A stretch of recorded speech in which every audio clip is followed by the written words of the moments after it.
Hi everyone, this is Dave from Mountbatten Estates. Today I have actually got a really good friend of mine. I've known Davin for a good few years now. So Davin Poonwassie is the owner and one of the directors at Simple Crowdfunding. A really ingenious way of raising equity for people who need to raise equity for whatever kind of project they have. So Davin, kindly introduce yourself. Tell us where you're from, and let's see what kind of content and value we can get out of you today. Fabulous. Thank you very much, Dave. Thank you for inviting me on board. It's a very topical way of saying it. Really looking forward to helping everyone understand this opportunity that it brings. I'm going to say the reason I've got that backdrop, that's our office in London. Love that office. Right. So, and you probably will realise I tend to go off at a tangent. So, Dave is here to just rein me back in. I've got the range here. I will be doing this like every 5 minutes. Yeah, possibly more than that. Okay, so I'm going to talk about crowdfunding. So, tell you a little bit about me. So, my original background is IT. Started a couple of portfolios. Did a lot of different things, working for large companies, small companies, running my own consultancy.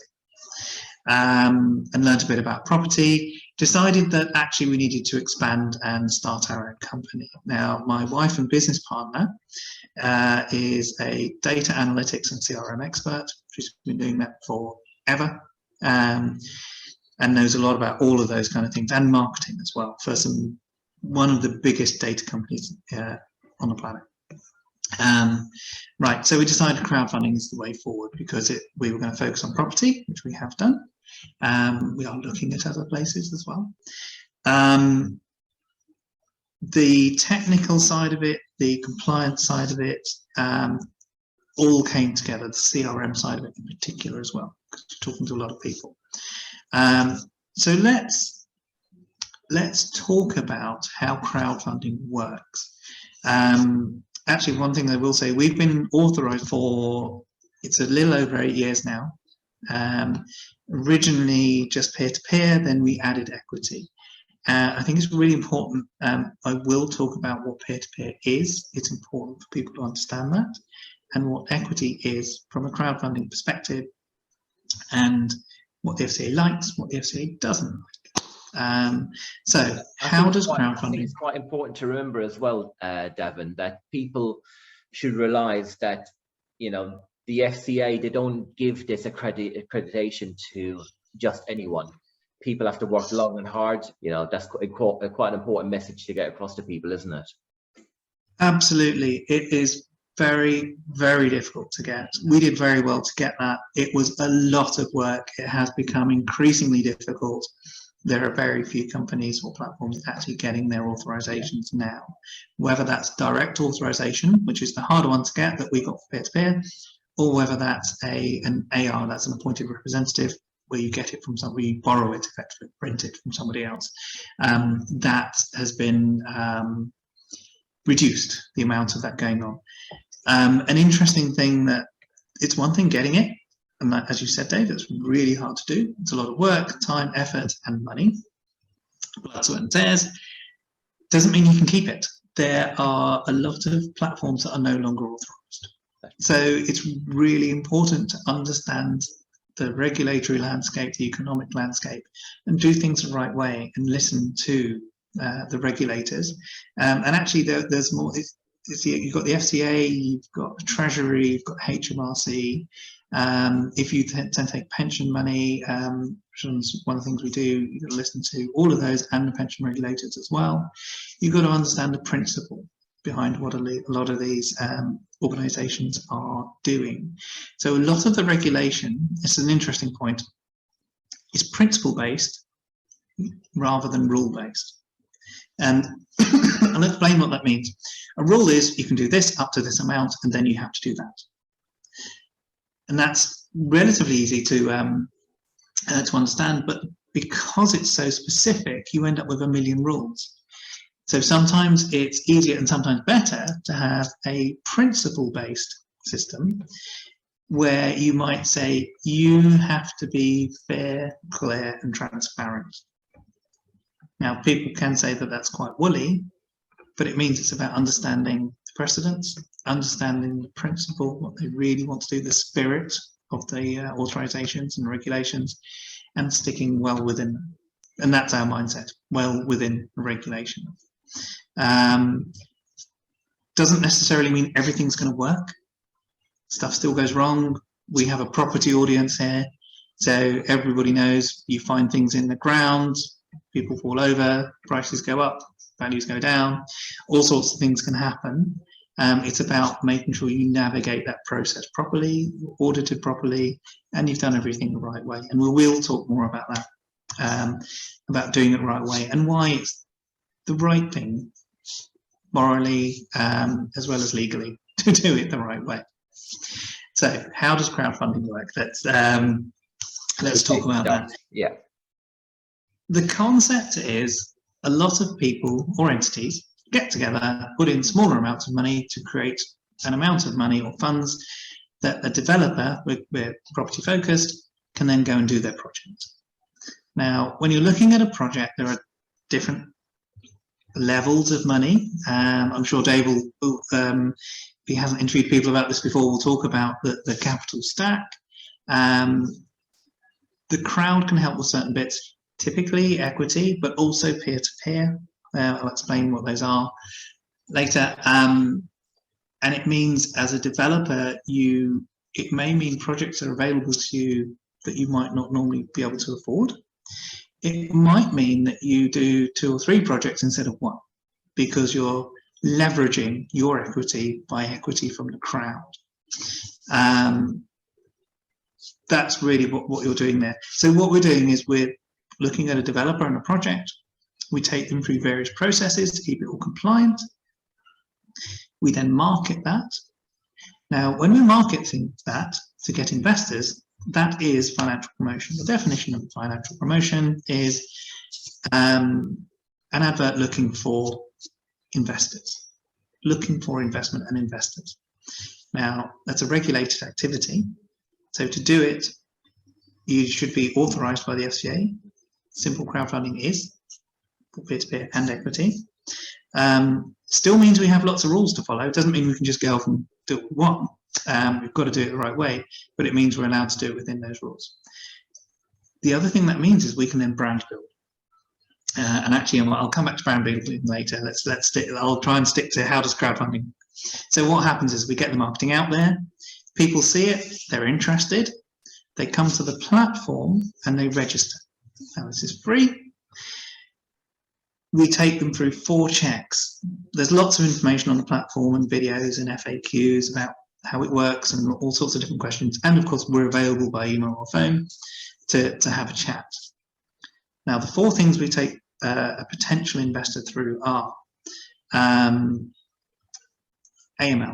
Actually, no, let's start with KYC. Know your customer. So we're checking they are who they say they are. And we do that electronically using documentation and checks from various databases. Right, great. So we're happy that you're not impersonating someone. You are who you say you are. We do an AML check. We're checking that your funding lines are correct. We then go through appropriateness testing. So this is basically a quiz. And what we're doing is checking that you understand what you're doing and you understand the risk you're taking. There's lots of information on site to help you research that.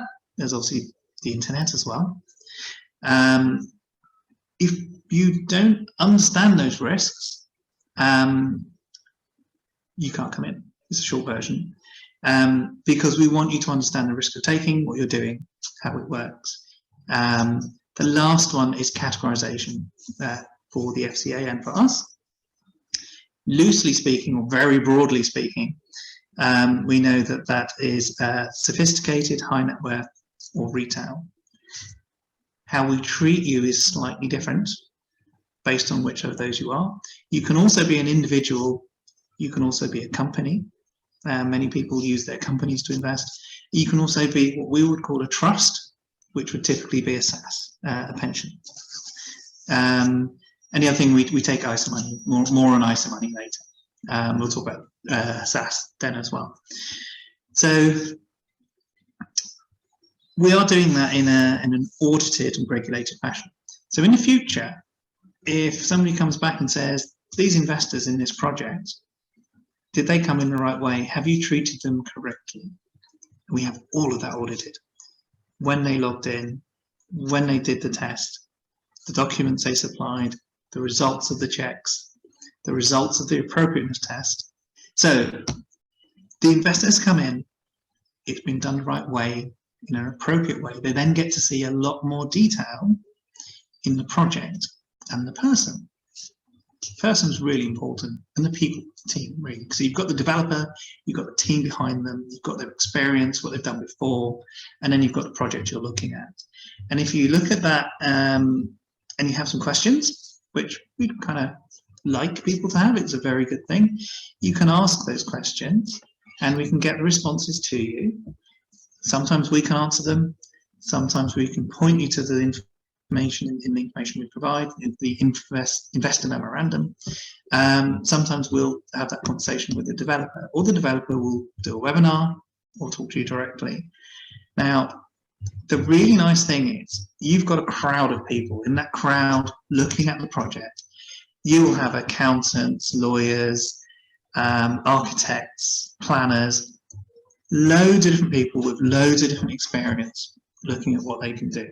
Now, they will be asking questions that you will see, and you will be able to learn. You'll start learning from their expert questions. You'll start learning from the responses. It may trigger more questions for you, which again, you do the same thing. And it becomes this really big community learning process, which helps everyone. The other thing that's happening as a developer, everyone is seeing your response to every question. So they're seeing how communicative you are, how knowledgeable you are, how open you are. And there will be times when an expert in something asks you a question that you might not know the answer to straight away. So the answer is, I'll speak to my team. I'll get the answer for you. Nobody knows everything. Some people like to think they do, but actually they don't. And that's really important, because a collaborative team approach is hugely important. So you make sure your planner's got everything sorted. You make sure the architect has thought of everything. You make sure the construction team are planning for everything. Down to things like, there's a really windy storm coming next week. Is the site secure? You might even ask about that. Now, there were posts about people, we've taken down various hoardings, we've done this, we've done that, we've battened down the hatches. And it's important because, I'm sure there'll be stories of sites that have had issues because of wind.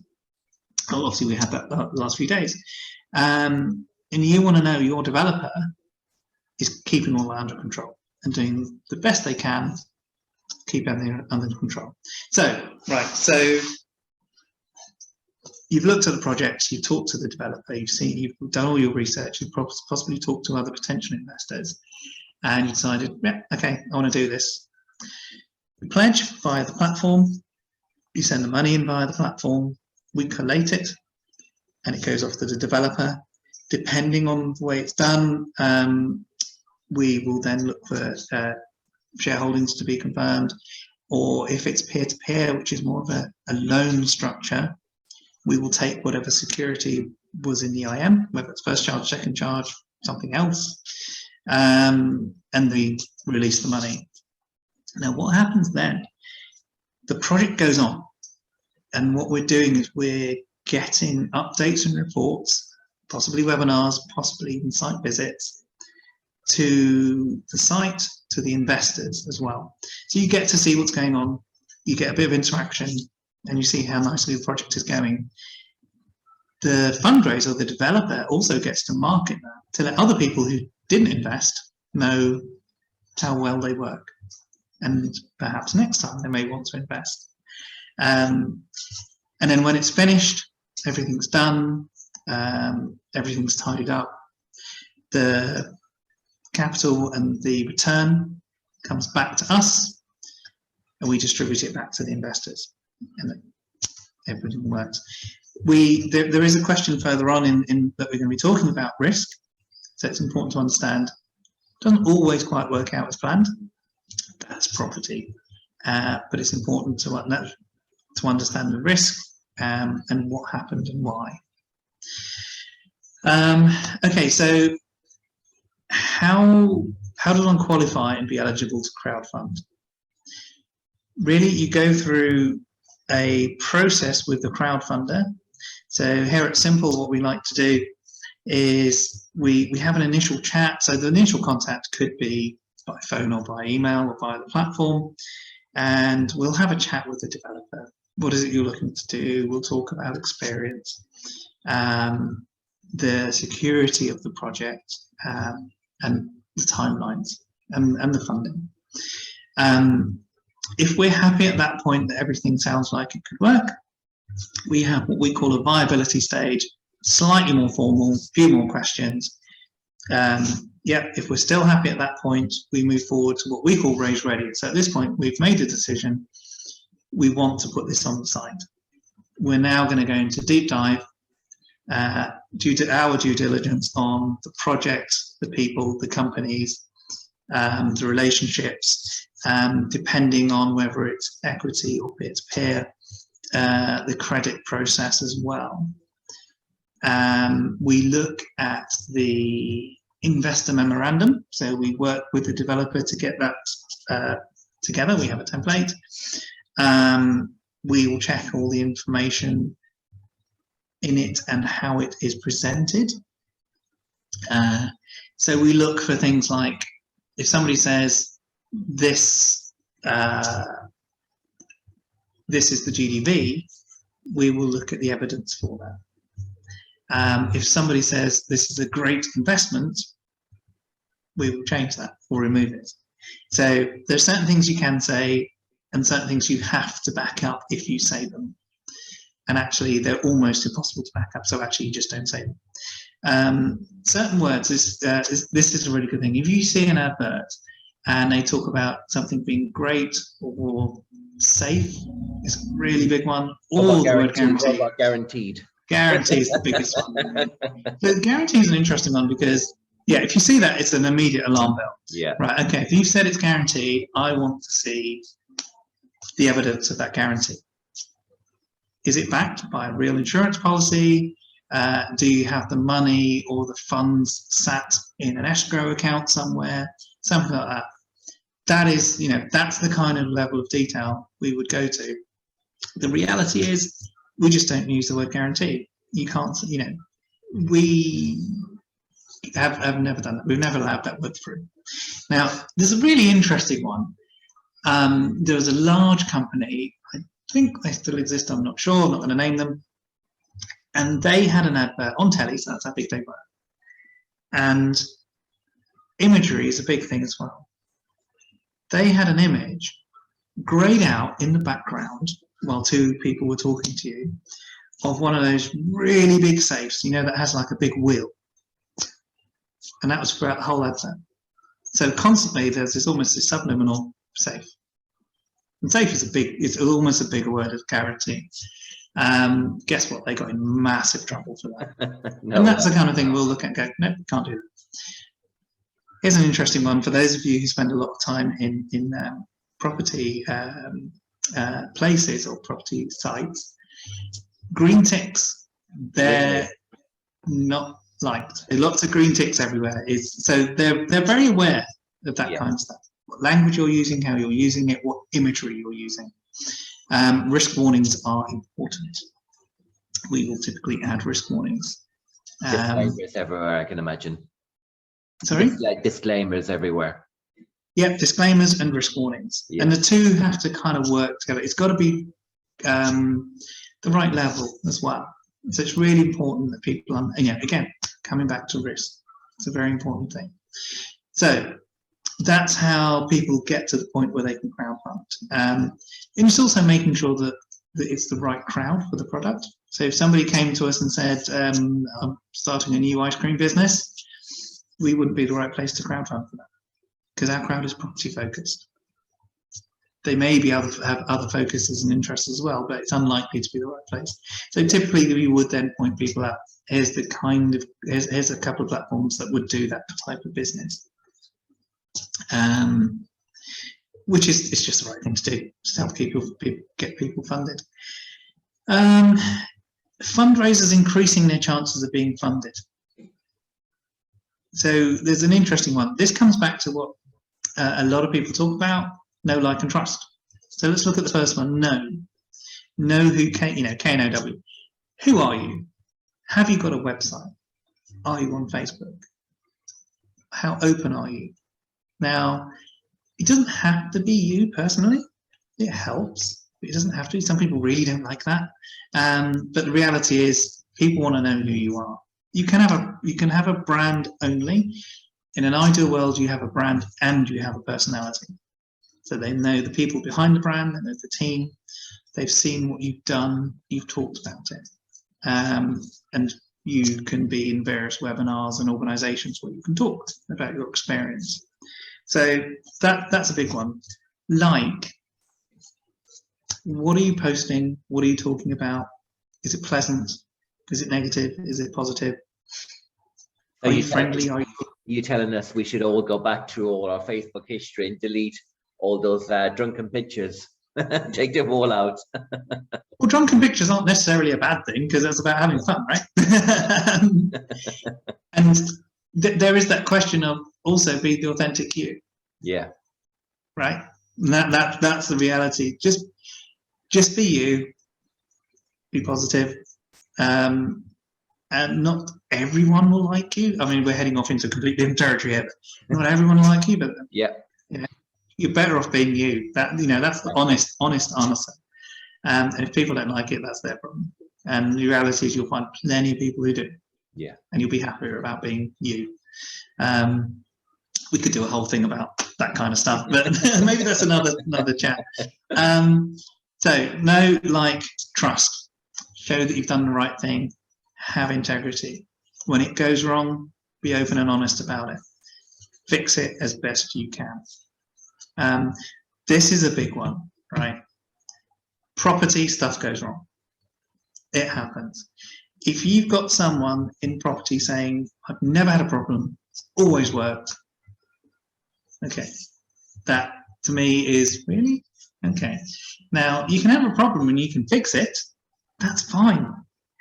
That's life. But be open. I genuinely think, be open about it. Talk about what you really know. And when people ask about, has it ever failed, has it ever not worked, say, yeah, well, just tell the truth about what's happened and what you did about it, and how you helped people who may have not got what they looked for. And that's important. And it's important. Sometimes technically you can walk away, but you shouldn't. And that's very much our mindset. Is it's yes, there are rules and regulations. There's also doing the right thing, and that's our mindset. We do the right thing. So that's know, like, and trust. So that is how you know, like, trust, be visible. That's really, really important. Have the experience. If you've got a project that comes to you, and it's beyond your experience, which happens because we all want to grow. That's what we're doing, right? We're saying, right, I've done this project, I now want to do a bigger project or a slightly different project. Get people on your team who have that experience. Speak to people who have done development, have lots of experience, and contacts who can help you do it. Guess what? Dave's got a lot of experience. He's been he's part of a multi-generational developer family. Yeah. That's the obvious one, right? Have a chat with Dave. I'm going to do this. He might turn around and say, here's why you shouldn't. Yeah. Right? Now, here's the thing. This is where it's really important to check your own ego. Of course, you've seen this project. You're really excited. I really want to do this. If someone comes along and says, consider this, this, this, and this. This is why it doesn't really work. Or you just might not have enough experience for it, and learn from it. It's really important. Other times, you got to take a leap of faith. Yeah. But that's really where you want to have people you know, like, and trust, who you can say, and you know when they're saying to you don't do it, they're saying it to you from a place of experience. And when they say, yeah, give it a go, but here are the risks. Yeah. Yeah, That's quite an important topic that you just covered there, because a lot of people do feel like they've got, for want of a better word, imposter syndrome. You know, they don't have enough experience and knowledge or context, or they're missing something. You know, they're a little bit unsure. So, you know, what you said there was really, really relevant to a lot of people, I think. Yeah, it's a fascinating one. Again, you know, the whole mindset thing. Yeah.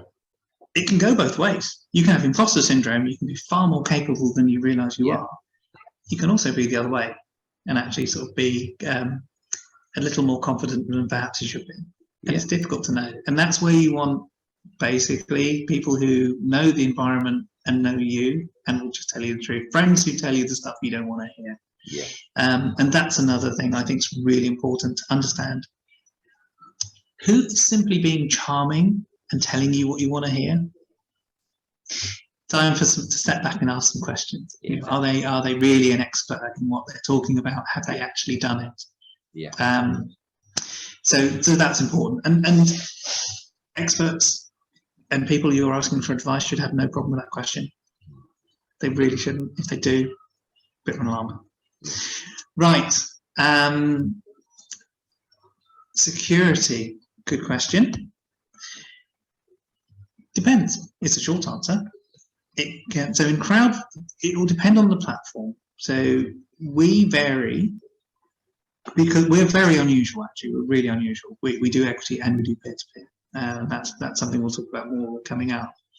On the equity side, you're getting shares, typically in the SPV, that owns the project that's happening. Now you can have security beyond that. Your share structure is something that you need to look at and understand when you look at the project. Are you ahead or behind of the developer? Is your capital ahead or behind of the developer? Is your return ahead or behind of the developer? There's different things to consider when you're looking at that. One, who is ahead of it? Typically, it's going to be the first charge mortgage lender, any second charge lender, development lenders, depending on the size of the project. If it's a bigger project, you could potentially have mezzanine, and then you have the equity, which could be you, then the developer then you, or you side by side. Typically side by side is better. That's my opinion. It's got to be the right level. If you look to protect yourself so much that you can't lose, but the developer can lose everything, why would the developer do it? It's got to be a win-win. Yeah. You've got to be fair. And it's understanding the risk really is what it comes down to, a lot of it. And then you work out that actually you probably want to take a little less risk than the developer, but not a lot less.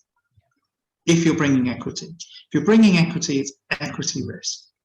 A little bugbear of mine is people who look to make equity returns for loan risk. Why would anyone do it? If the developer's going to take give loan risk, they'll give loan returns. Exactly. So let's talk about loans. Loans tend to be anywhere from first charge, so lots of security, or more security, is a better way of putting it, second charge, and then you've got that little funny little mezzanine bit in the middle. So it's a lower return. Equity tends to be high risk, higher return. Loans tend to be lower risk, lower return. Yeah. Basically meaning that you get paid first, or you have a first charge, some really chunky security that if your money isn't coming, you can do something about it. Well, you're stepping in, actually on that, shoes of the banks, aren't you? Really, you're stepping in the shoes of the in the bank's shoes. So you're going to have the same sort of security the bank would.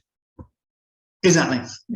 And so you get a lower return, but then you have a more secure position. Yeah. And coming to that, so I mentioned just very briefly that potentially something goes wrong, you can look at what security you can take or liquidate. Just a note on that: the reality is that's the absolute last resort, because it's really expensive. And what we had a project, lovely developer. It was going to overrun by about 3 months. Kind of saw it coming. The developer saw it coming. It's to do with a refinance that was clearly going to take a bit longer. The project itself had gone very well. So actually the loan to value had gone down a lot because it's now built. It was a hotel that's pretty much there and done.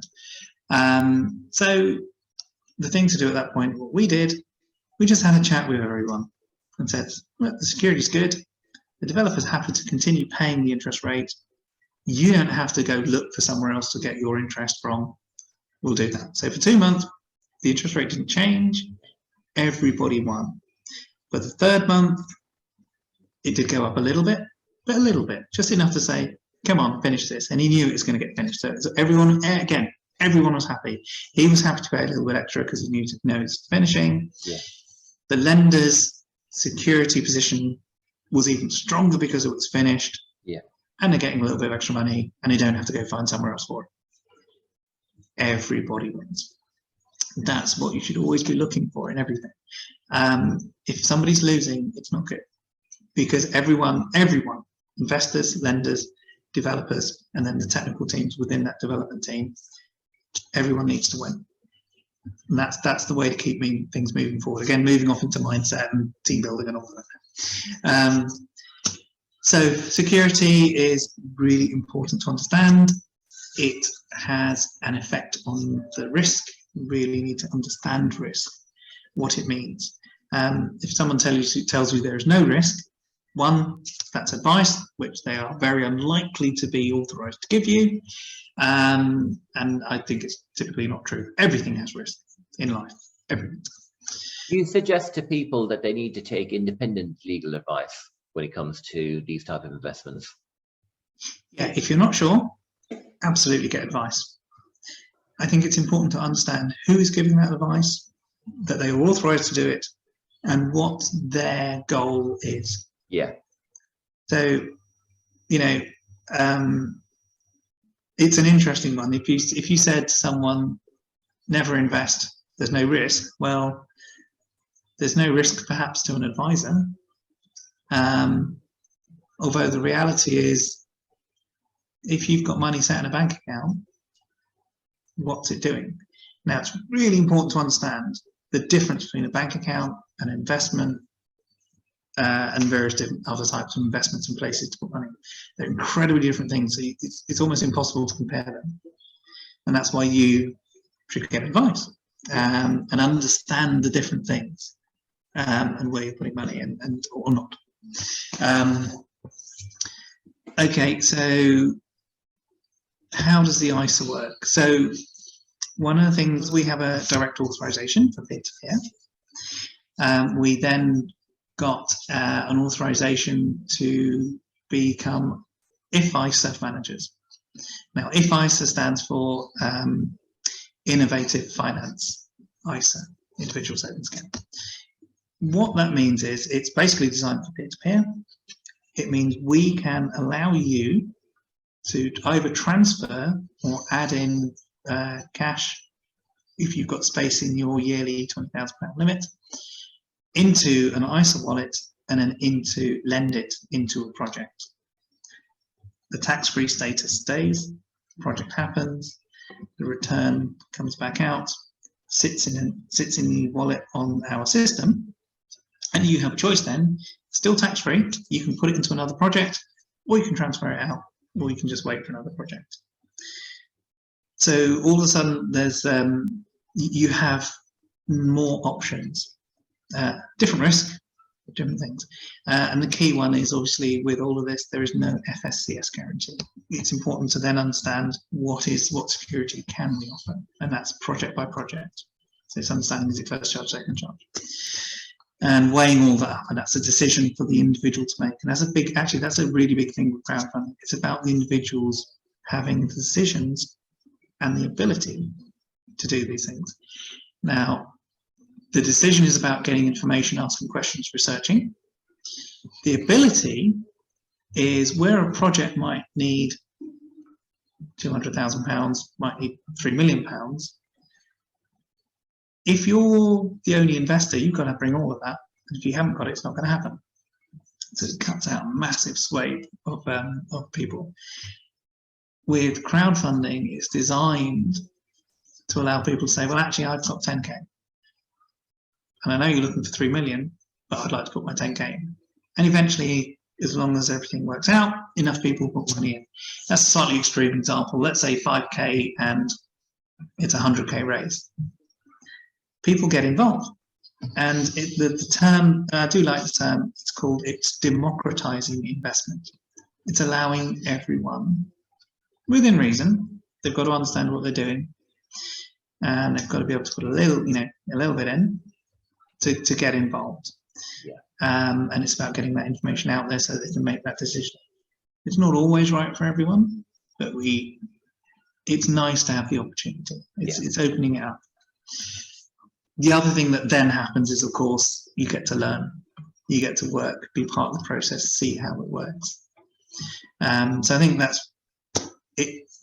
It fits with my values to try and help everyone, to do it the right way, and sometimes to say no when that's the right thing to do. We do say no to a lot of projects. We then quickly follow that up with, here's what you could do. Here's what you can, if you wanted to make it work in the future, here's what you might need to do. Now, not all projects work for crowdfunding. Most can work well with it. And the brand building element really helps developers get there. Okay, how are we different to other platforms? So we've been going for, it's a little over 8 years. We started before the FCA took over the authorization process. We continued trading during the interim permissions. We were obviously allowed to do that. So we've been going for quite a long time. We have a lot of experience of peer-to-peer and equity. We added equity shortly after we started the peer-to-peer. We have seen platforms come and go, be authorized, be not authorized. We really focus on compliance. Sometimes it makes life a little bit more complicated, but it's the right thing to do. One of the biggest things, we do peer-to-peer and we do equity. Now, why is that important? When you come to us and say, I've got this project, how do I fund these different bits? We will say, this bit might be better going sort of standard commercial. This bit, you can do peer-to-peer. Because we have peer-to-peer, we're not going to try and shoehorn that into something else. This bit will be equity. Sometimes the answer is, you don't need to use crowd at all. You might be better off going a different route, depending on the project. Speed is a really good example of that. We have people coming to us saying, I've seen this great property, it's coming up in auction next week. Can I crowdfund it? No, you can't. To be blunt, it's not going to be quick enough, it's not certain enough, just not going to happen. And we'll be pretty straightforward about that. Other things, yeah, let's do that. Let's do a crowd. Let's get your brand out there. Let's get you known, people wanting to look at projects and opportunities that you have. It just grows, and that's what we want. That's always our goal, really. One of the things we do talk to a lot of developers about is they'll typically come to us initially with a project, and then we'll talk about what is your plan for the next 3, 4, 5 years. What do you want to do? I want to do more of these. I want to do bigger projects. And that's typically the answer. The reality is, to do that, you're going to need a brand presence. You're going to need investors to invest in your projects. And that's why we talk about, let's build this, let's get you out there. And once you've got a really good, strong brand, investors are following you. They're looking at your projects. They already know, like, and trust. They're just looking at the project. And then, again, we can get out there. We've got all the systems to get the scalability. So it makes little difference to us and to you if you've got 2 investors or 40. I say little difference, perhaps from a workload perspective. From a marketing and branding perspective, the more the better. because they tell their friends, and their friends come and have a look. And that's one of the big powerful things about it. Two things happen. One is some people just look and then they invest a small amount. Some people invest a small amount once they have a good experience. Actually, they might have put in 2,000 or 3,000 before, and now that they've got to know you, worked with you, like it, they want to start bringing that in. The other thing is obviously they're telling their friends, and very quickly you've got more money in the crowd than you can spend, which is a really nice position to be in. And that's what we'd like to do for everyone. You've raised some impressive sums of money in a very short space of time, haven't you? We're talking anywhere from minutes to a few hours, haven't you? Yeah, and it's really, really interesting because I'm going to give you two different examples. One was a £70,000 raise, and the person doing the raise didn't realise it would go so quickly. Ended up getting collared by someone for a conversation, which took 15 minutes, and the raise took 7. So by the time they came back to look at how their raise was going, it was done. The interesting thing with that is the other thing that happened, because it went so quickly, is we got people basically phoning up and emailing saying, I really wanted to be in this, but I haven't made it. Will you take my money? Now, the analogy, we've basically got people knocking on the door, waving money at us saying, take my money. The other one was a brand which was strong at the time. And we raised just over 1.5 million in 15 minutes. That's incredible. And that's the goal. That's where we want to be. Yeah. It's got to be the right developer or the right size of project. Yeah. But when you look at, let's say smaller projects for the moment, so because we've got some massive developers on the platform, very ISA focused. Yeah.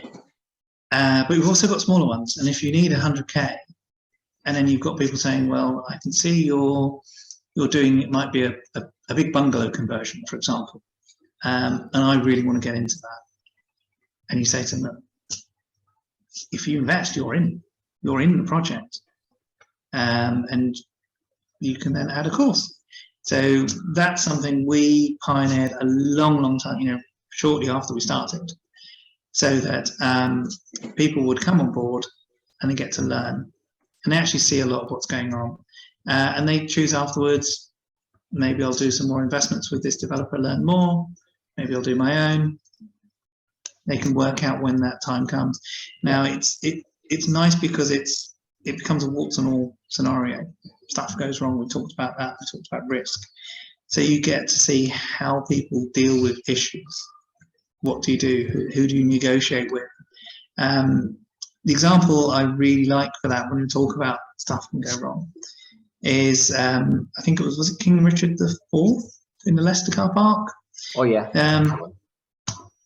Nobody knew that was going to happen. Okay, so it delayed the project quite a long time. Probably had other costs, but actually a delay to a project is a big thing because you're paying interest all the time. That had to be managed. Nobody could have predicted that was going to happen. So the key there is, how does the developer deal with it? How do they speak to their creditors and manage all of that? Yeah. And their debtors as well, if necessary. So that's the key thing. And if you're in the project, if you're getting those shareholder reports, you see what they're doing and how they're doing it. And you get to actually see what they do. And there are people who come along saying, I'll do the Learn Whilst Investing Simple. And at the end of it, they're like, I learned a lot. One of the things I learned is I don't want to be a developer. I'll just invest. And it happens. And that's the nicest way to do it, because you don't want to, because the other way is the painful way, where you are the developer. Yeah. Brilliant. Okay. Yeah. So I think Learn Whilst Investing is really, it's such an opportunity. Even if you're not there to actually learn how to do it, it gives you a real opportunity to get inside the mind of your developer that you're investing in, and look and feel. And so, like I say, we really like things like webinars and site visits, and obviously regular updates. Here's the numbers for this month. Here's the pictures. Here's what we've done. Here's the problems we've had. How we fix them. All the way right through to here's the sale process. It's sold. Happy days. Because some of these people probably would have done a property course. They've got the theory, haven't they? But they just haven't put it into practice yet. So this is a really good stopgap, isn't it? Where they can, for like an anonymous amount of money, you can actually get involved with something, see the whole life cycle, be involved in every single part, see how the planning works, how the teams are put together, how the funding is structured, you know, and just see the whole thing. And so you can literally try and replicate that yourself on your next project. Do you know what I mean? Or for your first project. Yeah, absolutely that. So it's a stage in your learning to do this, and it's getting as close to that coalface without being the one at the coalface. I got you. It's almost like standing behind the developer, and seeing what they're doing. A key element to that is you will actually have. We're humans. We're emotional beings, right? If you've got money in a project, you will be emotionally invested into that project. Very different to just simply watching. Yeah.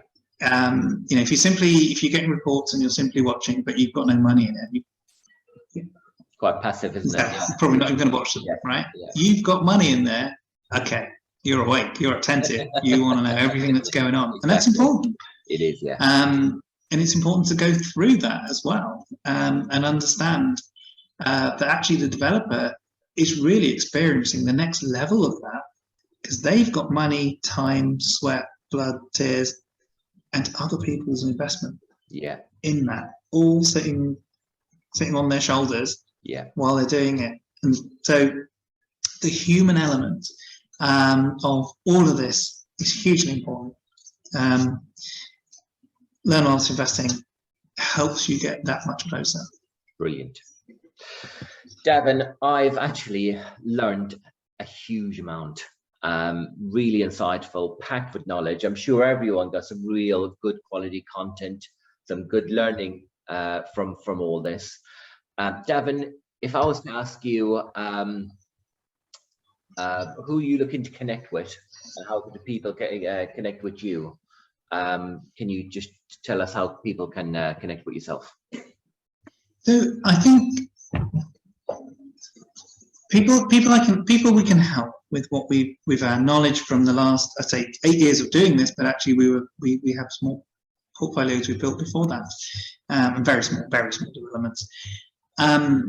People we can help. So if you're looking to develop, raise funds, make your funds go further, get your brand out there, and really build for the future.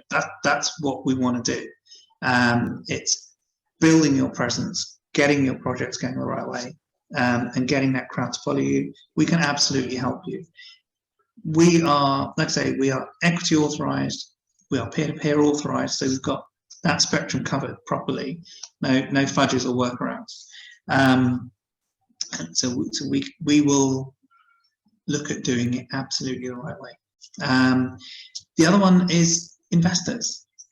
If you're looking to understand what's going on, you've got money you want to invest, could be SaaS pensions, could be ISA money, could be cash, or all three. You can work out which bits you want to put in. You can spread across different projects. If you just want to look, now it's really, the cool bit is it's free to register. It's involved. You need to understand. That's good. You know, we want you to understand. We want you to put some real brain power behind this. And you can watch projects, and we can grow that community. So it's people learning together as well, and helping each other out with knowledge, time, and one day it could be you doing the investment. Doing the development. Yeah. And you know, in terms of the educational side of things, you run courses as well, don't you? In terms of getting that out there, seeing what that looks like, and getting people to actually pull it apart and actually see what the whole process looks like. Exactly. Yeah, courses are good. So we will have more courses coming up. We'll get some dates out soon, which will go through all of these different levels of things. We've run them in various places. One of the most fun places is actually at our office. So all right, below decks on the ship you can see behind me. Little story got to tell you.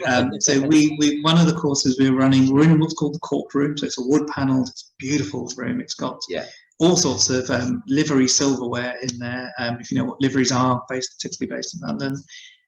It's at one of them is a display case of Ernest Shackleton's original compass or sextant and all of that. So we're in the middle of this. We've got someone presenting up front, and we knew that David Attenborough was having lunch on board. And he actually popped his head in. He walked through the back the doors at the back. And I was sat at the back just watching and had a quick chat with him. I really, really tried to get him to come in and say a few words, but he wouldn't. I so wanted to be able to say, yeah, we had David Attenborough on one of our courses. Didn't quite get it, but had a chat. But it's that kind of place. There's so much history. It's right in central London, so it's easy to transport to get there. Like I say, and we have done courses at the NEC and various places all over the country. We talk. One of the things we do talk about is we talked a little bit about capital stack. We talk about that as well, because it's really important to understand how your capital stack is going to work in your development. As an investor, it's important to understand where you are in the capital stack of the development, and there are lots of different options. One of the things I do like to say is that crowdfunding, as wide as it is, peer-to-peer and equity done the right way, are extra tools in your finance tool bag. So it's important to talk to people who actually do crowdfunding, and so they understand it because they're in there. They run a platform. And have done other forms of finance, so that they can help you understand what's likely to be best for your project. Because it's typically not just one thing, it's many things. Davin, thank you so much. Thank you everyone for tuning in. I'm sure everyone got some really good value. I will make sure Davin's details are all just put under this video so they can contact you direct, Davin. But yeah, thank you everyone for tuning in, and look forward to seeing you again very soon. Thanks, Davin. Thanks all. Thanks very much, Dave. Take care, everyone.